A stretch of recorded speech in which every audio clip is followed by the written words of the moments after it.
Hey, welcome to your local fast food chain. Can I take your order? Yeah, can I get a double cheeseburger, large fries, some tots, and I guess a diet soda? Hi, it's Sav and Jess. Welcome to And a Diet Soda, an opportunity for people to celebrate their successes, share their failures, and hopefully give a little advice on all things relatable along the way.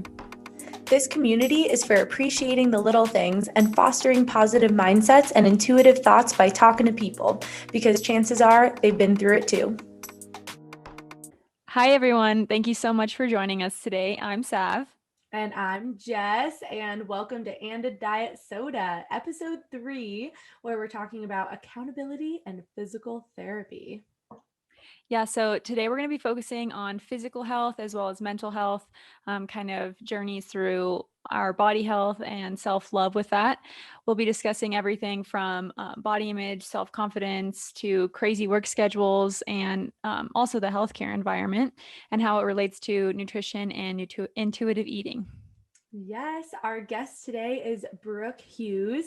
I met Brook last year. She is a mutual friend of one of actually both Sav and my good friends from college. They live right next to each other. So that was a great opportunity to meet such a lovely lady.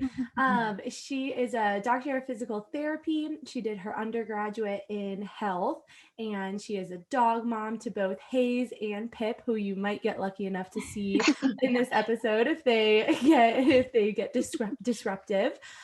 She is a beer lover, a social butterfly, and she currently works at a rehab physical therapy hospital where her patients work with nutritionists as part of their health plan, health care.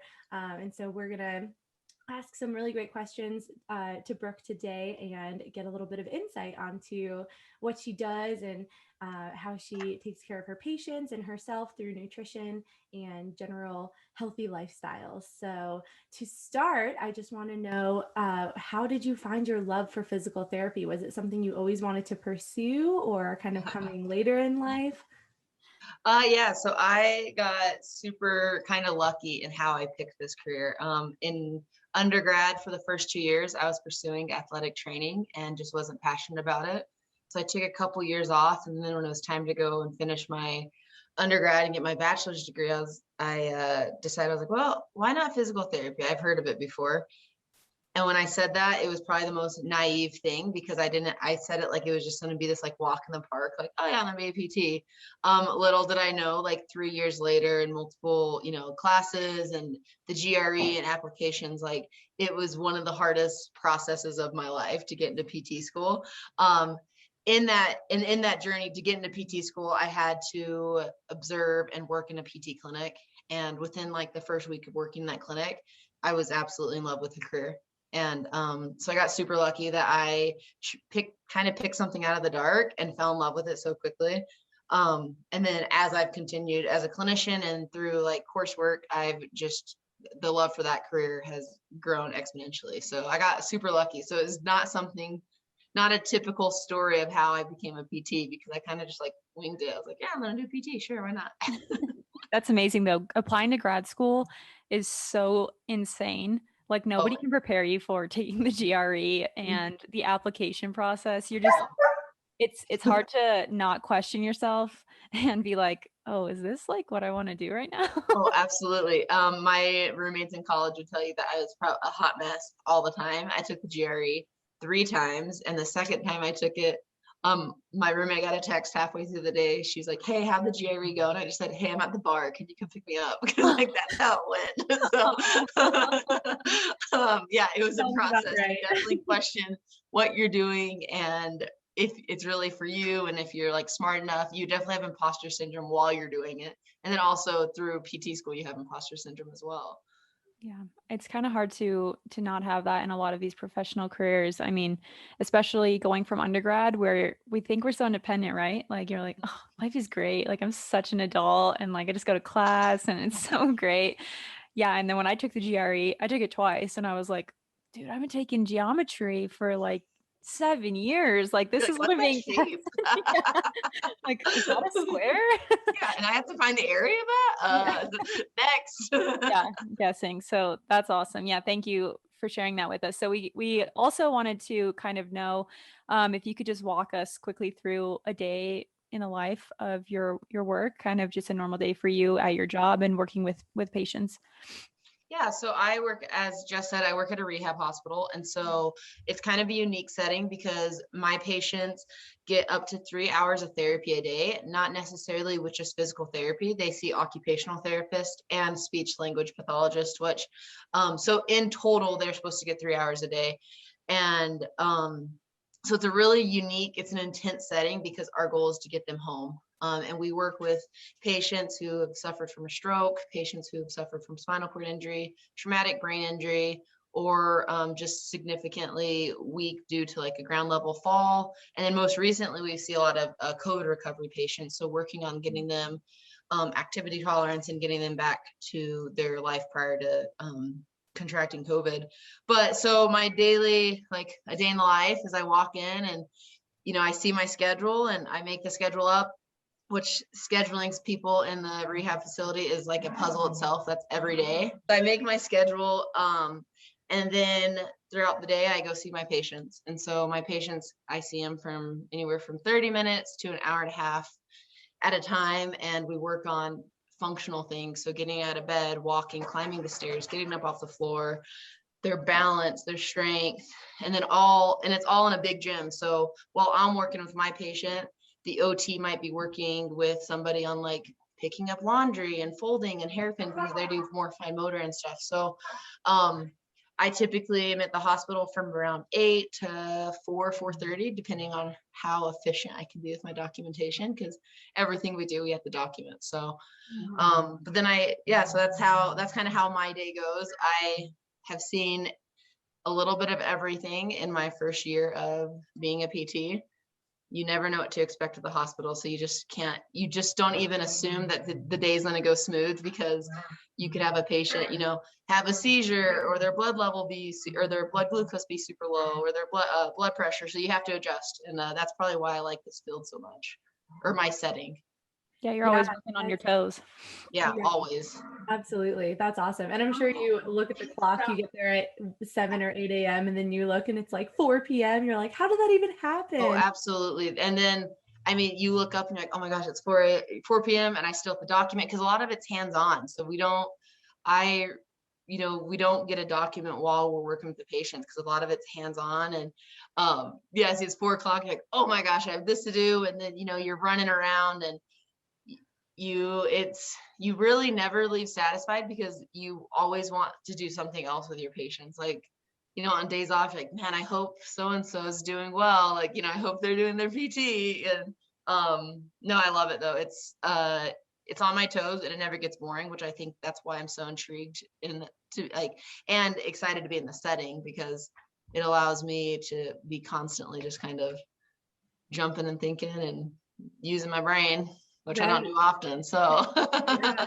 And I bet that's really difficult too, because as someone who's gone through a little bit of PT herself, and I've had tons of family members, older family members go through various types of PT, it's so much accountability on the patient to do what you tell them to do once they go home. Otherwise, and you can tell too, I'm sure, when they come back and you ask if they've been doing their exercises and they're like, oh, totally, absolutely, I have been. And you're like, I can tell you right now, you have not been. Yeah. Oh, you can tell. It's so funny because my patients stay in the hospital, but when I had a rotation in an outpatient clinic, patients would come, twice a week, and you're like, okay, how are the exercises doing? And they're like, yeah, it's fine. And then you would advance it and they're like, oh, I can't do this, or their form would be bad, or, their symptoms wouldn't be decreased. So you definitely, when people are lying about their exercises.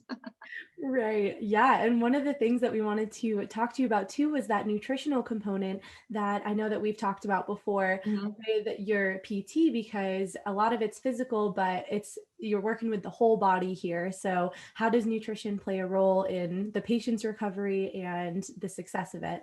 Yeah, so that one thing I love about the setting I'm in is it's such a team approach. And so every patient's going to have a nurse, every patient has a doctor, they have PT, OT. If they need it, they have speech.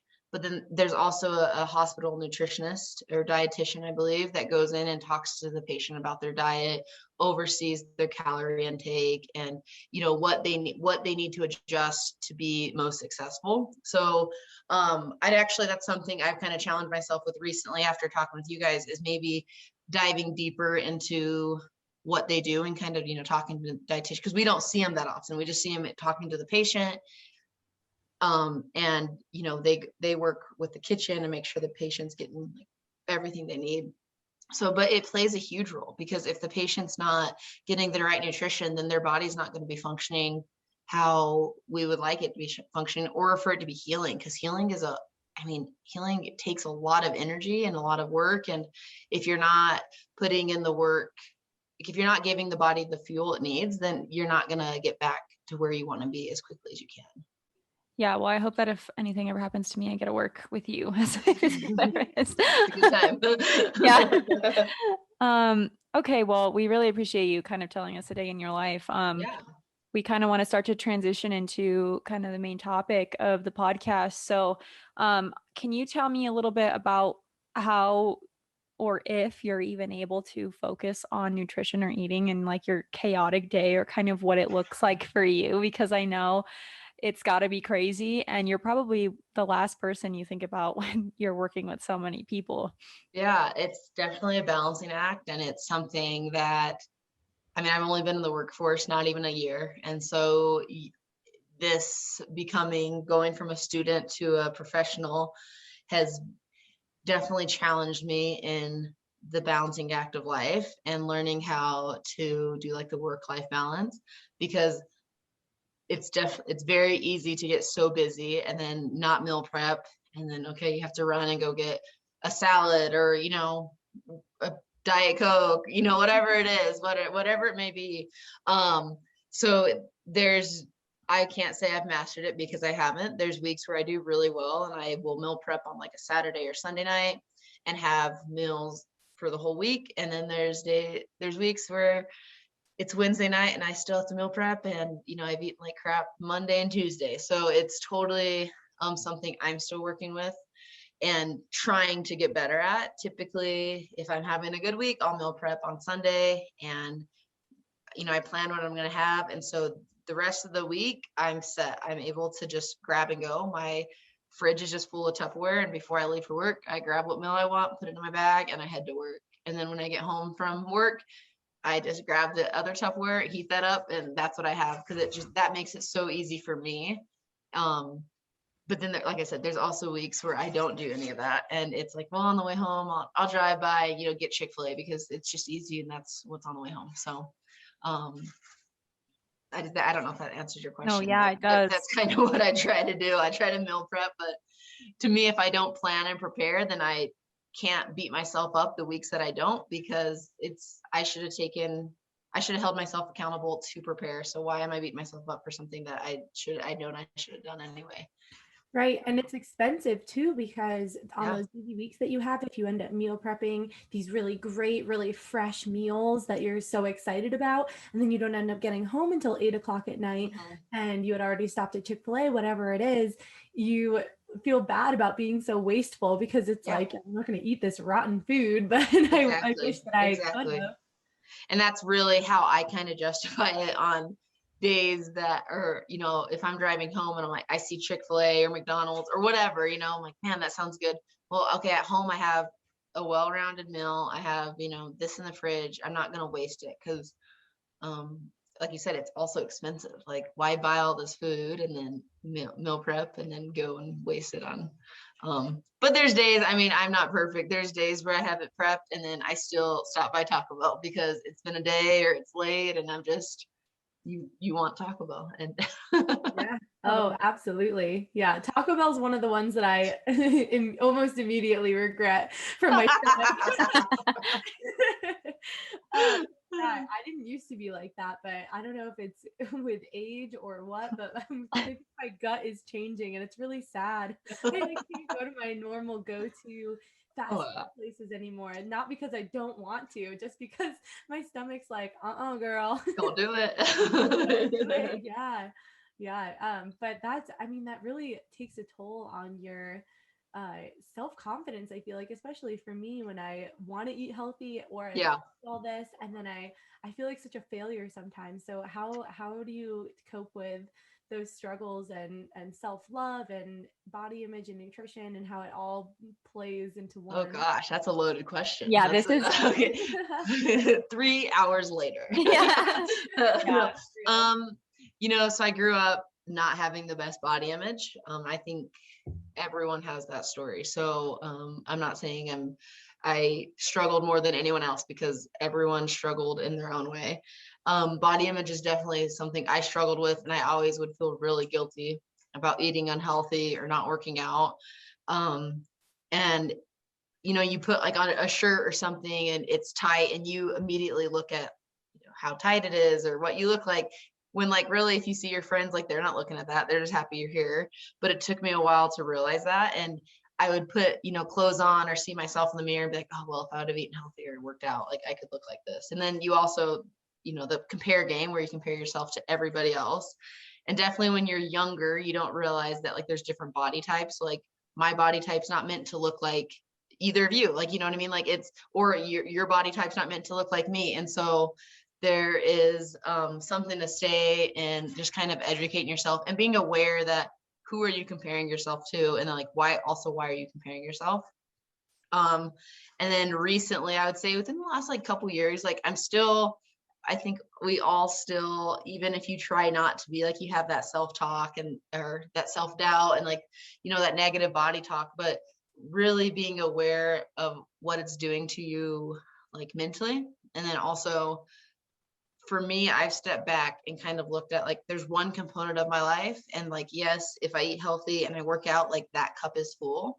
But there's other cups in my life, such as like relationship, friendship, social, work, like that might be empty because I'm focusing so much on eating healthy and working out. And so like to me, I try to really balance out my cups. Like I don't that's the analogy I use. And making sure that like, yeah, should I have this beer tonight with Jess? No, but like because it's that's empty calories, but it's gonna fill up my cup, like a different cup. And to me, like that matters, is having like make sure all your cups are full and you're not like overfilling or dehydrating one. Wow. Wow, that was amazing. I love that analogy. No, it's just beautiful because to be able to have these conversations with real people is exactly what we wanted to do. And Yeah. I think the saddest part of what society has done to us in our self-talk and how we look at ourselves and our self-image is that we have been trained to think that we have one cup, and that one cup is to look good, and doesn't really matter how you feel if you look good. Right. And you shouldn't go to these outings or have times with your friends if it doesn't really make you look good. And I think that's awful. And so that's really why we started this. So yeah, I really appreciate you sharing that, because that is the perfect analogy. And I hope it kind of resonates with people that, if you want to go to drink or get a drink with your friends, you should go do it. And you don't need to run it off the next day or starve yourself the next day. And I think that's where the balance comes in. It's like, okay, well, I had a piece of chicken tonight and then I had a beer with my friend. Okay, tomorrow I'll go about my normal day. I'll just keep doing it. So that's great. How are you able to kind of, or how were you, I guess, able to come to peace, or if you have, or if you're currently on that journey with your body? I don't know if really any of us are going to be at full peace with ourselves. I would definitely say I'm still on that journey. But it doesn't eat me up. Like I definitely am. I try to be healthy and I have like fitness goals, but I also have other goals in life. And, I'm also striving to, meet those goals. But, if I've ever come at peace with like my body image or, like you said, just being more comfortable with myself, that's tough because I think it's a day-to-day basis. And, I talk about the cups or having it be, I'm okay with it if my other cup's full, but then still at the end of the day, like you do still kind of beat yourself up and you realize that like, okay, I need to kick it into gear. But I also think like I've come to peace at it because like I know what our bodies are capable of. And if I think what it is for me is I know what I need to do, and if I can do it, then great. But also, like, going back to like what I said previously, if other goals are not getting met because I'm focused on one thing, then like I need to shift my attention somewhere else. And so more so like I don't want to say I'm at peace at it, but it's I just have a more well-rounded like view on like what I need to focus on. Mm-hmm. And I try not to focus on the body image as much because, no matter how you look, your friends and your family are going to love you. Like you're going to have like, if you have a job, like you're going to have a job, like you're going to have, you're going to have it all. Like I don't walk into a party and people be like, oh, wow, Brooke, you gained like 10 pounds. Like, people don't think that. They're like, what's up? Like, let's, let's get going. Like, so I've just learned that like, no matter what, like the people who are in my corner are always going to be in my corner. And so they're not beating me up. And so I need to not beat myself up. Right. That's kind of how I've come to peace. And it's a growing thing. Like every day it's something I work on. And, I haven't mastered it. That's for sure. Well, it's a give and take because you're gonna have, even if you think you've mastered it one day, don't beat yourself up if the next day you look in the mirror and feel that self-doubt again, because it's peaks and troughs kind of thing. You're never gonna be totally up there, and if you are, then you're just kidding yourself. But you just, if you have a bad day, you can't let that get to you. You just have to remember that you remember how you felt before and remind yourself of all those positive affirmations and keep on going. Yeah, it's funny you say the peaks and troughs. I actually have a tattoo and it says high mountains, low valleys, because in life you have some highs and you have some lows, and it's important to like not get too caught up on the highs, but also not get too caught up on the lows, because that's what life is. Like there's highs and lows every day. So absolutely. Yeah. That kind of, a question popped in my head kind of as you were talking to, because you're obviously very educated on the body, what we need in our movements and stuff. But have you ever felt, I guess you're pretty new to the workforce still, like you said, but do you feel like there's a stigma around what a physical therapist is like expected to look like too? It's so funny you say that, because I would say the biggest like not self-doubt I have, but when it comes to body image, I want to look the part. Like, and I don't even know what that means, because the answer to your question is like, no, physical therapist, just like any other career, comes in all shapes and sizes, like male, female, like all shapes and sizes. And that's what I love about my career, is how diverse it is, like with who you see and who I get to work with. But with that being said, I have that own personal like thought, like, oh, I need to work out and eat healthy so I can look the part, because, and what that means to me is just being healthy and, a healthy way, and looking strong, because I don't even know why, like, because patients, again, don't care what you look like. They don't care. They want you, they don't care if you're blue and like have polka dots, like you're helping them to get better, and that's all they care about. Like you mean so much to them. So I don't know necessarily why I feel like I need to look the part, but it's something I've struggled with, and I'm trying not to focus too much on that, because I really think when you do want to make a change to your body, you shouldn't do it for anything or anyone else but yourself. So like me saying, oh, I need to look the part, that's me saying that like I need to look the part because I care what people perceive of me, when really that's like the wrong reason, So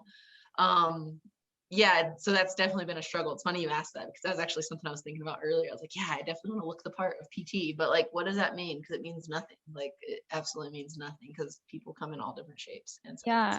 And it's important to hopefully, I mean, something we really want to like push through with this podcast, and something Jess and I have really talked about, is that real health can look different at like multiple different sizes. And that's the thing that I feel like society is really missing, is that not everybody needs to be a size 2 to be considered metabolically healthy. And that is where we're going wrong. And sadly, it bleeds into everything, not only how we feel about ourselves, but professional lives.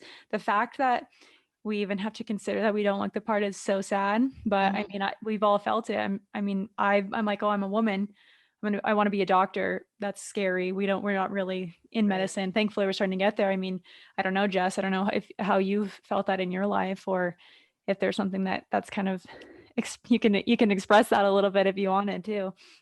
Yeah, I mean, who hasn't felt somewhat out of place in their job? I mean, I feel like we're all faking it until someone else gives you some sort of validation that you're doing Mhm. it correctly, which is the sad part. But, especially any young person, man or woman, in like just starting out in their career, especially too, you're just looking for validation left and right. Mhm. And it's a real struggle. It's like, am I doing it right? Do I look like I'm doing it right? And so I think that's a really relatable concept is hoping that you come across as more confident than you feel. Oh, absolutely. Fake it till you make it, right? Mhm. But then everyone's doing it and everyone's thinking in their head, like, am I doing this right? What can I change? Are they watching me? And like, really, no one's watching you. No one's looking Right. at like how you look, it's really, if like, yeah, that's totally how I feel. Fake it till you make it. And then, try to have a little bit better self-talk while you're doing that, I guess. Yeah. Yeah. Yeah, exactly. I'm like, Yeah. did I make it yet? Yeah. Yeah. When do I make it? Yeah. Am I here? Are we doing it? Is this Yep. it? But I think if you talk to any ed, what is seasoned professional in any setting, whether it be, I mean, whatever job setting, I think if you talk to them about that validation and that faking it till you make it, they'd probably tell you, I still feel the same way. Like, I think everyone feels the same way because I have some mentors that I talk to, and I'm really close with a lot of my professors. And, I'll say like, I don't feel like I'm doing it right, or I don't feel like I'm, doing enough. And they'll just say like, okay, welcome to my daily life. Like, we have the same thoughts, we have the same feelings. And so I think what's important for people is just to be confident in what you're doing. Like, you are in that job for a reason, and whoever hired you had faith that you were going to get the job done. And, if you feel like you're not doing enough, then like step back and ask yourself, what can you be doing differently? Whether it be like going into the research or asking more questions. And that's kind of what I've tried to do, is ask more questions and learn. Because once you stop learning, like, yeah, maybe you aren't doing enough, because like learning, every time you learn something new, you're just going to better yourself.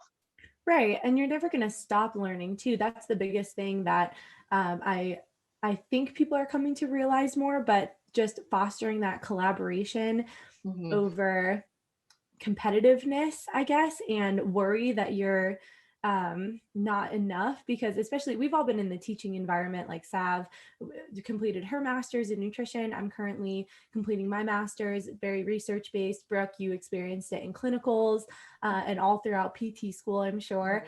And there's nothing worse than feeling like you're asking a dumb question, or feeling like you don't know someone or something, or you're not adequate enough for it. But the reality is, the minute, like you were saying, the minute you stop learning is the minute, or the minute you think you know everything is the minute you failed. Oh, It's just absolutely. when it Yeah. stops. Yeah, that's something actually to probably discuss quickly is failures or like seeming failures. I mean, I can tell you right now, I've failed way more in my life than I like quote, quote, succeeded. Mhm. So, what things do you think, like, obviously, you talked about the GRE a little bit, but Yeah. I mean, to me, I'm like, at this point in my life, I like kind of like failing because I feel like I learn the most from failing and I'm able to apply that in my life. So, what Yeah. does that look like for you?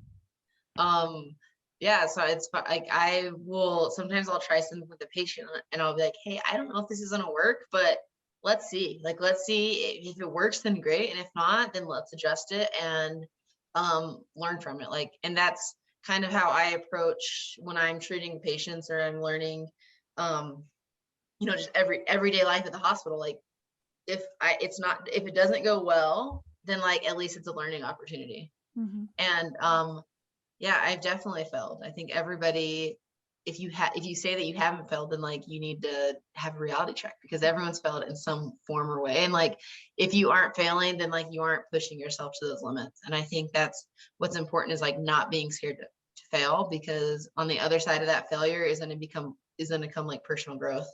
Like, my biggest failure was the first year I applied for PT school, I didn't get in. And so all of my friends got in and I didn't get into PT school, and I was just sad girl for a little bit. And, I was going to decide to go a different avenue. And my friend's like, Brooke, like, knock it off, get yourself in a gear and like go figure it out. And I did. I went to the drawing board, looked at how I can improve my application and grades, and stupid GRE, and ended up, I applied again and I got in, and the timing wasn't what I thought it should be, but it was what I needed, and it was the timing that was set for my career, and that's perfect. So yeah, failure is a scary thing, and sometimes it sucks and it's a hard pill to swallow, but I think personal growth comes from it. Yeah, absolutely. Especially with fields like this and really any field, people have such an idea that you need to follow this really linear path Mm-hmm. exactly to the end goal. And then anything besides that is considered a quote unquote failure, but it's really not. It's just a Right. slight deviation from that linear path, which when you come to find out and talk to so many different people, is actually the norm. Like following a very linear path is very unusual for people. Oh yeah. Yeah, so I think it's too many people consider it a failure when it should just be considered a learning experience and something completely normal. It's funny you talk about the linear path, because I think that can go into any sense of your life, right? Not even career or education. And we have these expectations that we like preset for ourselves because of society or what other people are doing. And if we don't meet them, it's like we're like disappointed in ourselves. And I think once you stop setting expectations for yourself based on what others are doing, then you start living kind of a more well-rounded life, and you stop feeling so like sad or mad or upset about the course that your life's taking, because it shouldn't be based on anything else, like, but you're like what you're doing at that time in life. Right. And that's a learned experience too, because I even remember in grade school, middle school, high school, and there's that, like, isn't it the Robert Frost poem where it's like the path less Yeah, traveled? the road less traveled. Yes. Yeah, the road less traveled. And you go like, there's one and it's really direct. And then there's another, the illustration shows like this really windy path. And that's something even now I remember looking back and being like, I don't want that windy path. Like, screw that. I want to go to college. At the time, I wanted to be a vet. And I'm like, college, immediately vet school, become an equine veterinarian, like, Yep. done. Just Yeah. like that. And here I am, 4 years out of college, working on my master's, still in equine, but like totally in a different field than I thought I was. Right. So, like, Yeah, and it's so important to embrace that too, because honestly, at least from my experience, the wind your road still sounds pretty good, because mine has been like pew, pew, pew, pew, pew, over here somewhere a little bit and Yeah. then come back. And it's like it's all over the place. But I've learned to try to embrace it. I feel like we've all totally been in that place in our life and we're like, I'm kind of tired of failing right now. Like I just want something to like go straight for a little while, even if it Yeah. comes off again. So it's just about embracing that and sharing that with others. So we love to hear your story and kind of how you've been able to embrace those as well. We kind Yeah. of want to pull it back to nutrition a little bit and just Yeah. kind of talk about how we already kind of discussed how you were mindful of nutrition on busy days, but we kind of want to know like what's your favorite go-to like healthy snack on a busy day, or if you're able, like if you like are running out of the house, what's something that you're able to grab, um, just like a snack or something that will keep you energized throughout the day. Yeah, that's that's actually something I'm actually not a snacky person. Like I'd rather like eat a meal. And so the last week or so, I've been more aware of like, okay, maybe I am hungry from the 10 to 11 o'clock hour, and between a patient, I need to go in and grab something. So being more in tune with what I am snacking on. But I think beef jerky, I love beef jerky. I think it's super easy. I have a bag of beef jerky in my backpack, and I think I have one in my car too, because it's just super easy to grab and go. Mm-hmm. So that, and then probably like trail mix, which I get at like Sprouts because they have those pre-made ones. Yeah. Also it has chocolate, so like you're eating healthy, but like it's chocolate as well, so Yeah. makes you feel good. And then if I'm like really running out the door, I keep Perfect bars in my fridge. I don't know if you guys have ever heard of those. Yeah. That's probably like my favorite, just overall like good either meal replacement or a snack to hold me over. Yeah, those three things. I'm really bad because I don't like fruit. And so people probably are like, oh yeah, fruit. I am a big texture person. And so if like the apple is mushy or if the grapes aren't firm, like I'm not going to eat it. So like, it takes I'm like the person at the grocery store, like filling my apples. I'm like, oh, this feels mushy. Can't have it. It takes me like 10 minutes to pick out 2 apples. So I stray away from that because oftentimes I'll pack it and then it's not the texture that I like, I guess, and then I don't end up eating it, and then I'm hungry. So, beef jerky, trail mix, and like perfect bar. That's probably what my go-tos are. Yeah, it's just important to give people some ideas of snacks. If I've personally struggled. I mean, my favorite snack when I was a kid was like Cheez-Its. I'm like, okay, that's probably not something I can like eat sustainably for the rest of my life, Yeah, obviously. but you say that, I'm like, damn, that sounds good. Yeah, Right now. totally. I definitely love like a good trail mix too, or like a protein bar. So, just trying to give people some ideas. Yeah, because especially as a professional, you don't even really have time to think about it. So just No, trying to, you don't. yeah, just trying to buy something at a store and you're like, okay, I'm gonna pack this away for a later time. Like hopefully I can remember to grab it on my way. Grab it. Exactly. And that's like my hard thing is like, I'm like, oh yeah, this my meal that I grabbed and grabbed and went this morning. It's gonna hold me over. But then like it's 3 o'clock in the afternoon. I'm sitting there in the office like documenting, and I'm just like, oh my gosh, I'm hungry. What do I need? And so that I think, yeah, just grab and go, and then having something always available so you can, snack with intention, like fuel your body with intention. Right. Absolutely. Yeah. One thing that I really love, I have been really into lately, are the little sugar snap peas because they're green, so I think they're healthy.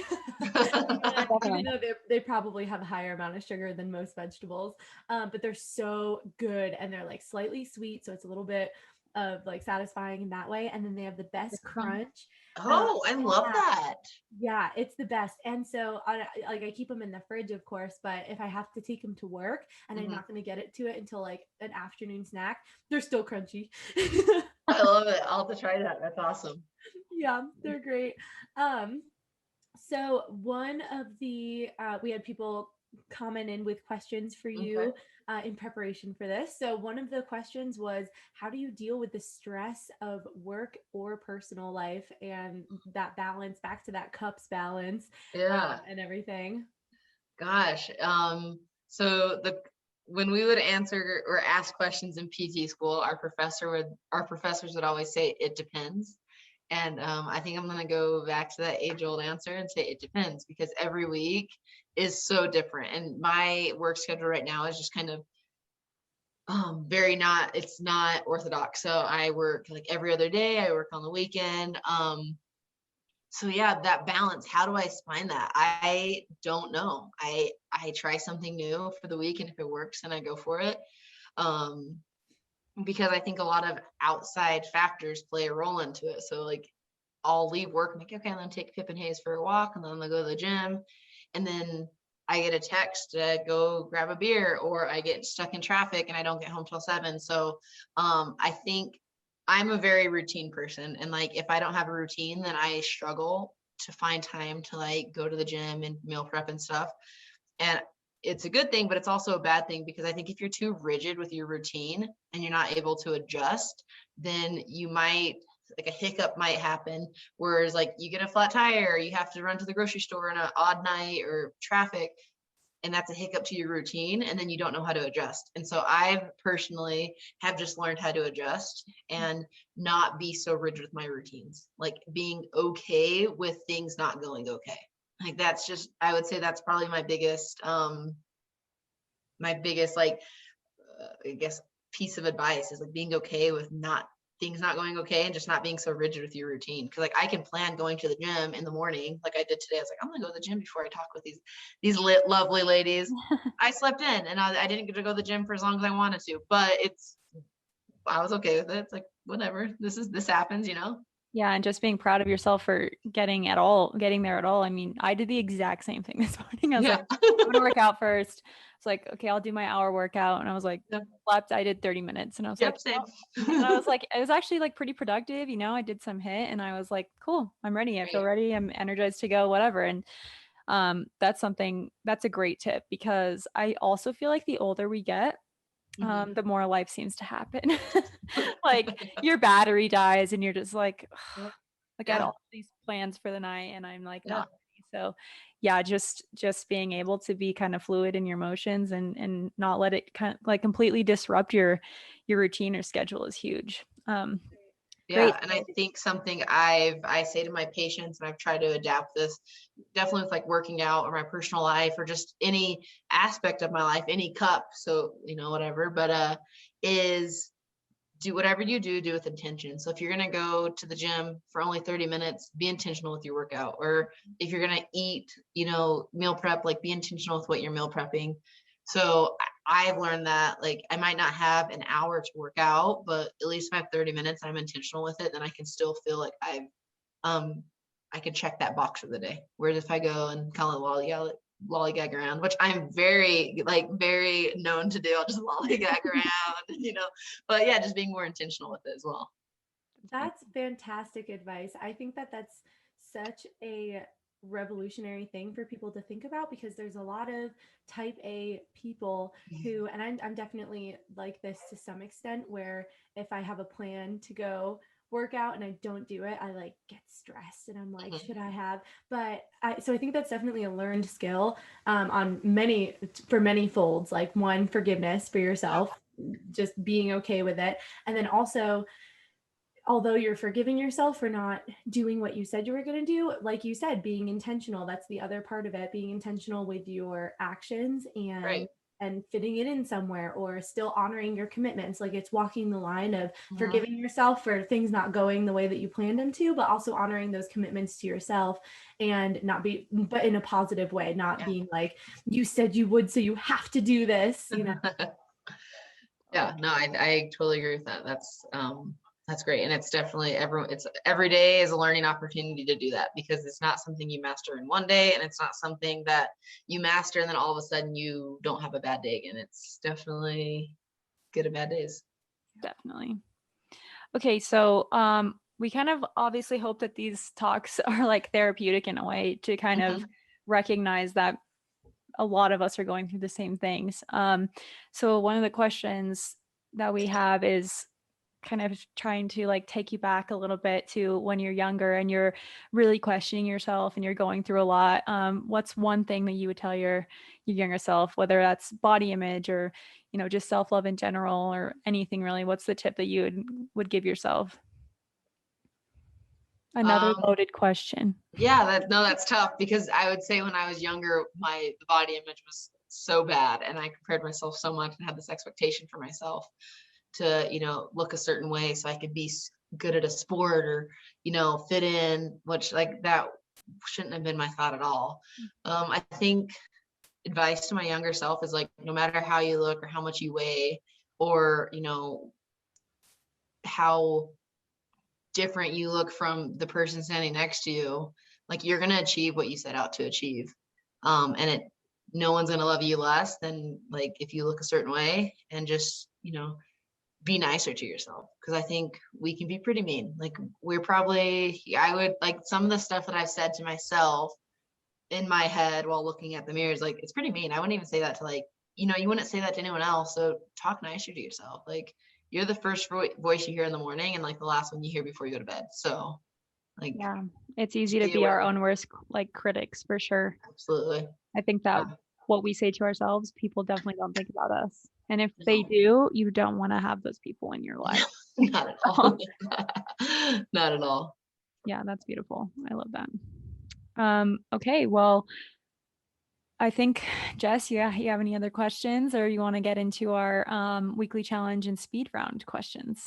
Yeah, let's do that. Cool. Okay. Ooh, a speed round. Yeah. Get ready, girl. So first, we just want to announce our weekly challenge. This week, we just want to kind of support everyone in trying to eat something with greens on your plate 3 times this week. Whatever type of green that is that you like, maybe those snap peas, maybe spinach or kale or something, whatever it is that you can get on your plate. And again, if you fail, cool. What are you learning from it? We really want to hear from you, and how this was able to keep you accountable, and how we can support you better as well. So now we're gonna, if you're all stretched up, Brooke. Yeah, I'm good. I'm ready to go. So we've been doing kind of a this or that deal. So Sav and I are going to alternate questions, and if you want to just pop out your answer, and then if you have anything that you're like, I want to expand on that, then feel free. Okay, sounds great. Yeah. Okay. So morning or afternoon/evening workouts? Morning. Okay, lifting legs or arms? Leg. Or no, screw that. Arms. Actually, back. I love, like, my favorite is back and bi day. So back and bi, yeah. Nice. I gotta work on back day. There's nothing sexier than looking at yourself in the mirror and being like, oh, look at that back. Breakfast or no breakfast?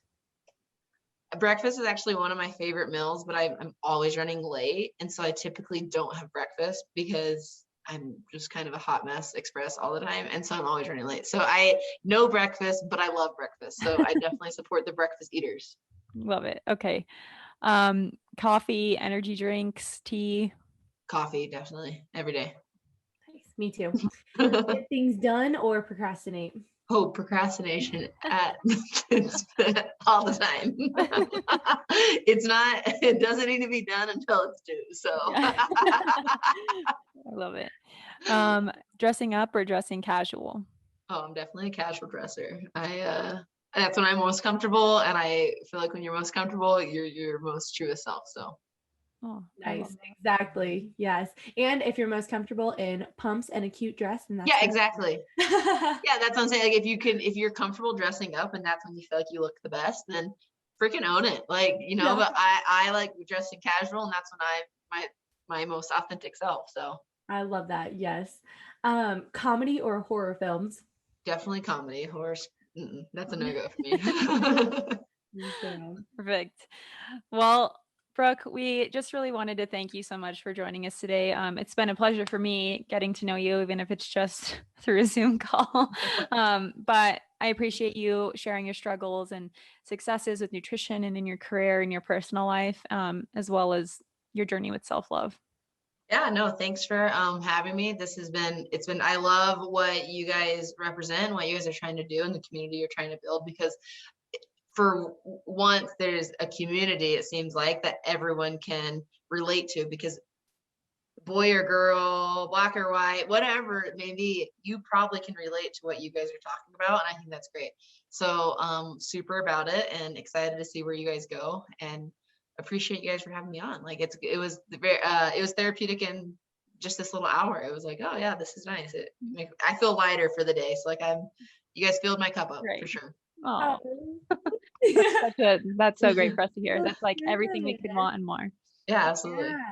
Yeah, and we just want to say thank you to everyone who's been listening so far too. We've gotten great feedback. Sav and I know there've been some kinks with the first couple of episodes, so we're just really appreciative of everyone who's been supportive so far. So please keep your comments and suggestions and questions coming. We love to hear them all. And I just wanted to talk about input real quick this really sweet little and a diet soda story that we heard. And one of my favorites is that this lady loves 20 wings with blue cheese and ranch, and then an extra side of celery and carrot just to be healthy. So I think that's great.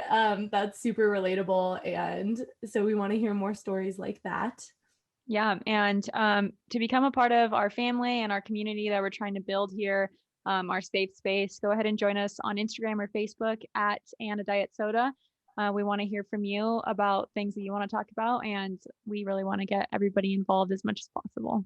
So yeah, join it, you guys. They're great. I love that. All right. Well, thank you, everybody. We'll see you next week. Thanks for listening. We hope you were able to give yourself a little love today. You deserve it. Be sure to subscribe to this podcast and check us out on social media for weekly conversations and attainable challenges for your health.